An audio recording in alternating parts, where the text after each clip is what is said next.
Good morning, good afternoon, and good evening, everybody. Thank you for tuning into another Supatease video, and we've got a little Minesweeper going on for hidden PvP changes coming into patch 9.2. There was a recent game-breaking amount of changes that I'll have in a video linked at the end of this one, focused on making the game more lethal and reducing hybrid healing, which had been a common complaint for a very long time right now in WoW PvP, and these changes are continuing in that direction and targeting some exorbitant outputs of mana and healing for specializations that really needed some adjustments for this patch, and so I wanted to cover them here. And if you want to make sure that you're staying up to date with all of those changes that come through for World of Warcraft to enhance your experience and stay ahead of the competition, then make sure you hit that subscribe button, because I do my best to bring this news and updates to you in real time, along with guides.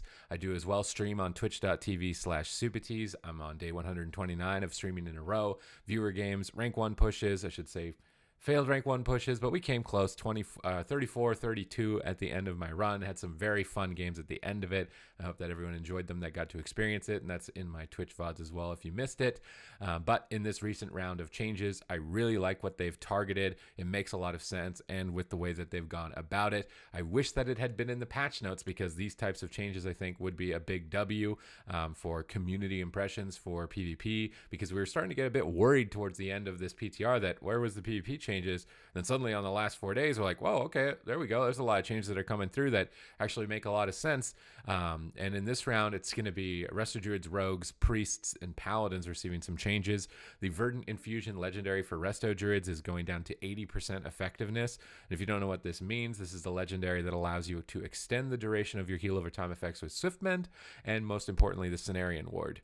And by reducing it to 80%, this means you can no longer extend your Cenarian Ward twice, which was allowing you to perpetuate your massive healing for far too long, saving your mana and having insane output without having to take any risk. So targeting this legendary is a great way to go about nerfing Resto Druid. It's exactly what needed to be hit, and is a great change.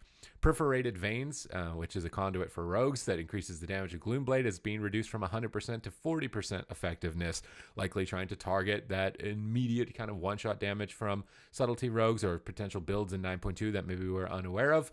But targeting the rogue burst damage, I think, made sense with how high it could be at times.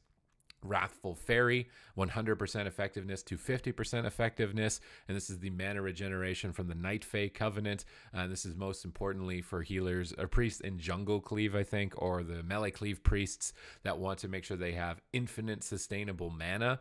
This was a build that I had been playing around with myself, a build that I liked particularly, so this is a significant nerf to that.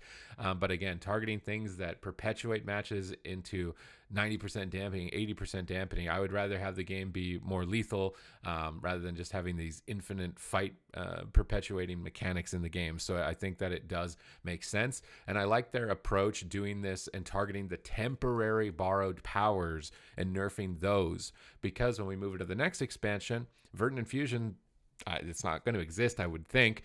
But if you targeted Resto Druid healing and then later on that nerf is still there and this borrowed power isn't, then Resto Druid ends up in a wonky place where it's not able to keep up with its output.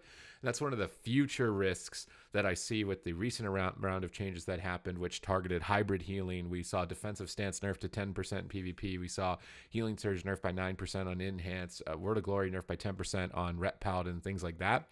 What worries about me targeting those base spells is that when their borrowed power is gone, their conduits that increase their maelstrom healing or ignore pain output is increased on the conduits. Those are the things that I think are creating problematic scenarios in PvP, is the borrowed power, and I'd rather that be nerfed rather than the baseline spells, because in the future the borrowed power is gone, and then those classes are going to need another tune-up to readjust for that, because it was the borrowed power that was in fact allowing games to get to these excessive points. That's the only thing. But these changes do target that. We will now also see a baseline nerf to Resto Druid healing by 10%, and that is to counteract the buff that they got for PvE. You're still going to be solid with the mana changes. They're increasing your rejuve duration by 2%, and they're also reducing the mana cost of overgrowth by a significant amount, which is a massive buff for PvP. But maybe I shouldn't say you shouldn't be completely worried about it, because with Frenzied Regen being nerfed, not being able to double extend your Cenarian Ward, you may not be a god healer moving into this patch. So kind of getting knocked from god status to mortal never really feels good, right? Because you're losing your godlike powers.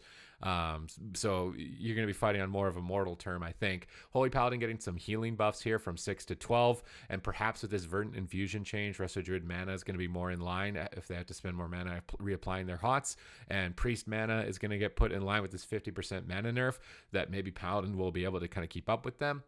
It's likely that Shaman and Monk will still have the most mana, and Mistweaver, that seems to be about the only thing going for it, so it does seem a bit weird to try and go after Mistweaver mana when that's all that's going for it, but at the same time, having a healer that just never runs out of mana doesn't really feel too good either in PvP, and I still kind of hope that Mistweaver gets a tune-up in the future.